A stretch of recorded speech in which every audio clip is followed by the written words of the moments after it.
Olá, alunos. Sou o professor Arthur de História. Vamos agora falar aí sobre a resolução comentada da prova da Unesp 2020, segunda fase. Antes de mais nada, né, sobre a prova foi uma prova tranquila, a gente pode dizer assim que é uma prova honesta. É claro que ela sempre exige, né, do aluno ali um certo conhecimento, mas ela alternou nas questões entre questões clássicas e questões contemporâneas aí de atualidades. Então, nas 4 questões ficou bem meio a meio mesmo. Ou questões mais clássicas, Revolução Francesa, Estado Novo, ou questões mais contemporâneas, falando de atualidades como a Coreia do Norte, ou ainda falando sobre a Luzia, né, o fóssil da Luzia, que por sinal está na primeira questão. A primeira questão ela fala o seguinte: Luzia, com cerca de 12.500 anos, é o fóssil humano mais antigo encontrado no território do atual Brasil. A imagem 1 mostra a reconstituição virtual de sua cabeça realizada em 1999. A imagem 2 mostra a reconstituição virtual de sua cabeça realizada em 2018, após estudos mais recentes. Então a gente tem aí as duas imagens mostrando como uma reconstituição de 99 e a imagem 2 como uma reconstituição de 2018, bem recente. Você percebe que tem uma clara diferença entre as duas. E na questão ele pede, na letra A, defina o que é um fóssil e o que significa cultura material.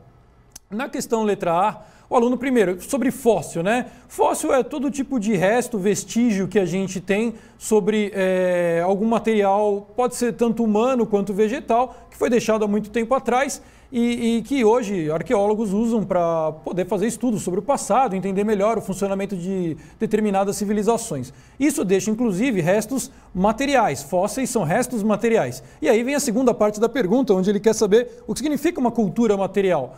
Cultura material é exatamente isso, né? Vestígios que foram deixados e a partir desses vestígios, isso pode ser, claro, tanto um fóssil quanto a gente pode imaginar aí prédios, pirâmides, arquiteturas, estradas, qualquer coisa desse tipo, são parte de cultura material, que a partir dessa cultura a gente consegue determinar como é que funcionavam essas civilizações, costumes que eles poderiam ter.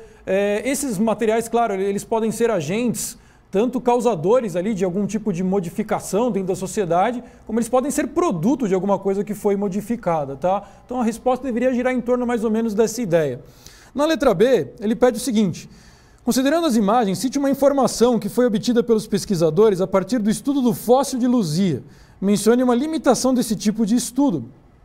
Primeiramente, né, informações que a gente pode ter aí sobre o fóssil da Luzia, na verdade são duas informações diferentes, porque os estudos de 1999 diziam que, pelos estudos, a gente conseguia chegar que a origem do fóssil em si, né, da Luzia em si, teria alguma coisa ali a ver com uma origem mais negroide, que a gente diz, ou seja, seres humanos negros do passado. Isso pode levar à discussão sobre o ser humano ter vindo para a América a partir da África ou ter tido um desenvolvimento autônomo aqui diferente do que se entendia até então, até os estudos da Luzia. Isso em 1999.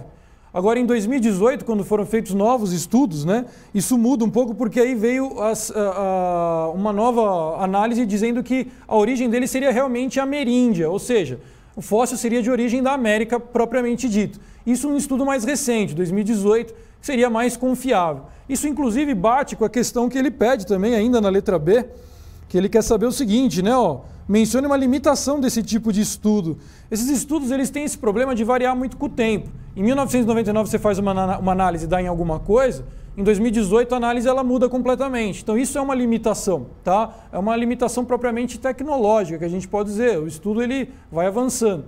Outra coisa que a gente pode dizer também é a falta de vestígios, né? A Luzia ali é um fóssil encontrado ali em Minas Gerais, mas a gente não conseguiu encontrar muita coisa no entorno da própria Luzia, então outros vestígios de outras pessoas que talvez tenham vivido junto com ela. Então a falta de material atrapalhava muito, limitava muito o tipo de conhecimento que a gente consegue ter sobre isso. Então essas são as limitações que o aluno deveria dizer, tá?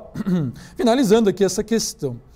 Indo para a questão número 2, leia os 2 textos escritos no final do século XVIII, tá?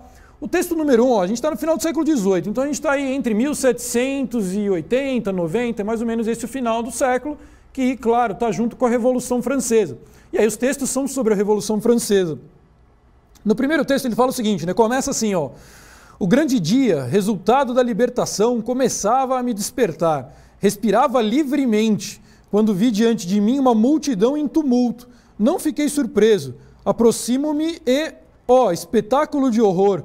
Vejo duas cabeças na ponta de uma lança. Então veja que ele fala sobre o grande dia, tumulto de multidões. Está mostrando ali que tem algum movimento acontecendo. Se a gente for para o terceiro parágrafo, você vai perceber que ele fala o seguinte: prossigo, 1000 vozes de arauto para a novidade. Não acreditei e fui ver o cerco de perto.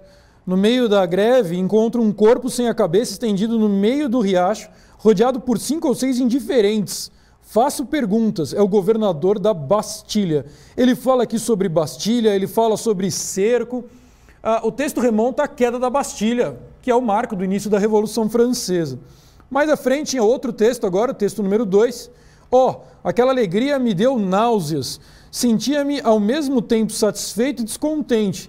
E eu disse, tanto melhor e tanto pior. Eu entendia que o povo comum estava tomando a justiça em suas mãos. Aprova essa justiça, mas poderia ser cruel? Poderia, não ser cruel? Castigos de todos os tipos, arrastamentos, esquartejamentos, tortura. Veja, ele está falando aí de um momento bem tenso da Revolução, onde você vê gente sendo morta e a violência faz com que o autor do texto se sinta ali meio desconfortável.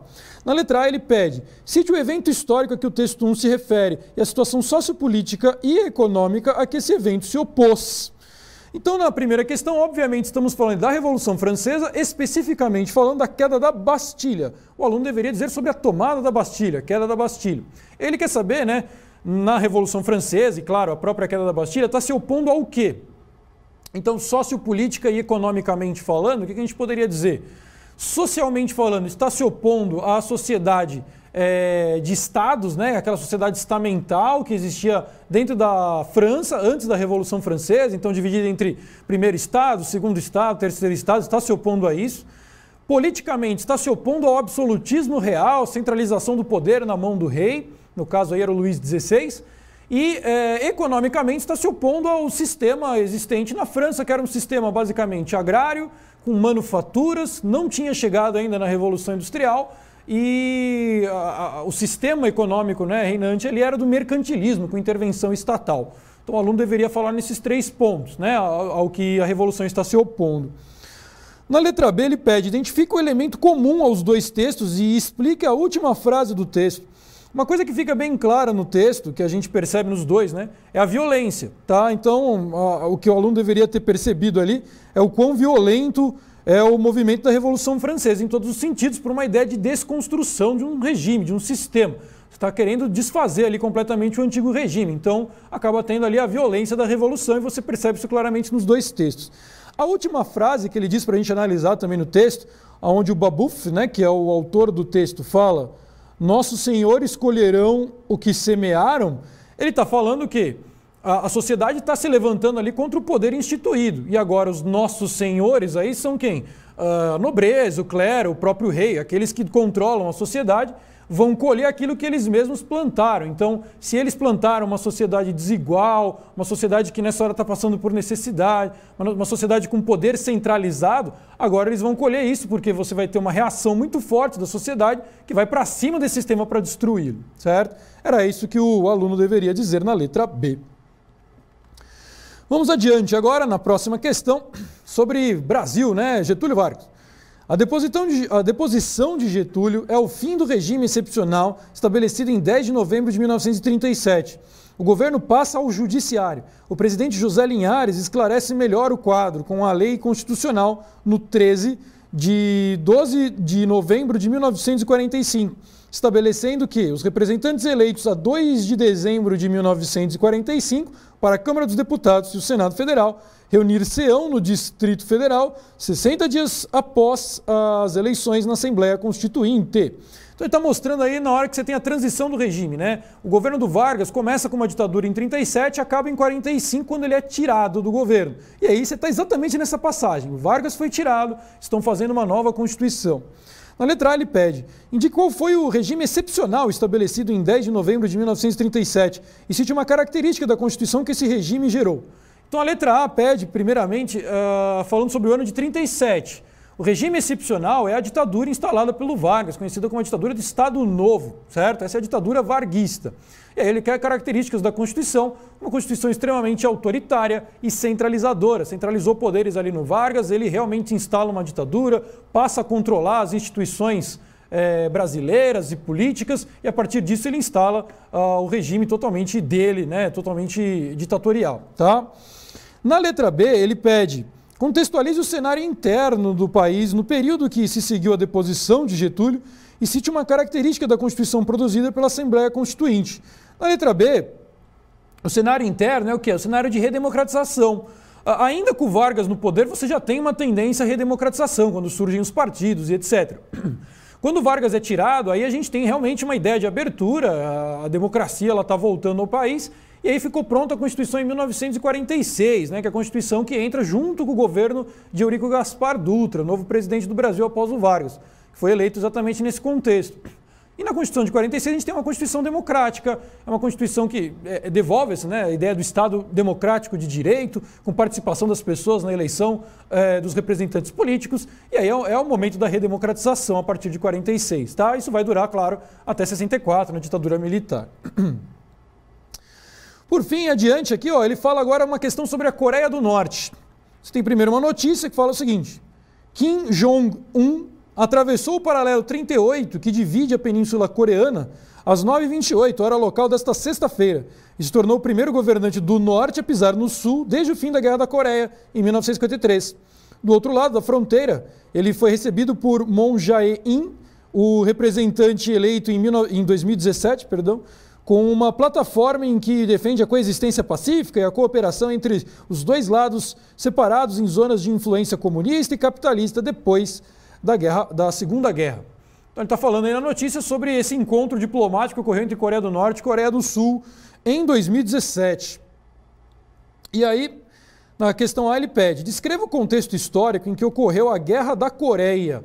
O contexto histórico da Guerra da Coreia é a Guerra Fria, certo? Simples e diretamente. Estamos no início da Guerra Fria, né? Ali no comecinho da década de 50. Polarização entre Estados Unidos e União Soviética, nesse caso aí, com os dois buscando áreas de influência. Então você vê que a União Soviética está crescendo muito no Oriente, está influenciando a própria Revolução Chinesa em 1949, outras regiões ali do Oriente, tanto quanto a Coreia do Norte, ao mesmo tempo que os Estados Unidos está tentando buscar também seus aliados, através aí de programas como a criação da OTAN, o Plano Marshall, enfim, está buscando os que te apoiarão na Guerra Fria. Então, o contexto, Guerra Fria, polarização entre União Soviética e Estados Unidos. Na letra B, caracteriza a atual situação da Coreia do Norte e da Coreia do Sul, indicando para cada uma delas regime político, organização econômica e postura diplomática.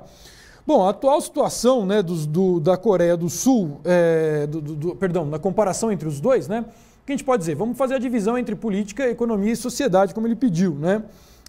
Primeiro, regime político. Na Coreia do Norte a gente tem uma ditadura, enquanto na Coreia do Sul a gente tem uma democracia presidencialista, pura e simplesmente dessa forma. Como organização econômica, a gente pode dizer que a Coreia do Norte tem uma organização socialista, né? Economicamente falando, a economia funciona no modelo socialista, enquanto que a Coreia do Sul dentro do modelo capitalista, certo? Sem dúvida aí também. Além disso, ele pede também a postura diplomática. Postura diplomática da Coreia do Norte. A Coreia do Norte ela praticou uma política diplomática até 2017, um tanto quanto fechada, sem muita relação externa, inclusive numa questão de produção de armas nucleares, batendo de frente ali com os Estados Unidos, querendo mostrar poder na região, mas é uma política um tanto quanto de isolamento, né, introjetada, enquanto que a Coreia do Sul pratica uma política de abertura, certo? A Coreia do Sul tem contatos com o mundo inteiro, pratica essa diplomacia aberta, ampla, permite fluxo da população para dentro e para fora do país. Então a Coreia do Sul tem uma política totalmente oposta à Coreia do Norte. Era isso que o aluno deveria dizer nessa questão letra B. Tá? Inclusive chegando aqui ao final da prova. Espero que todos vocês tenham ido muito bem na prova e a gente se vê aí numa próxima oportunidade. Valeu, pessoal. Até mais. Tchau, tchau.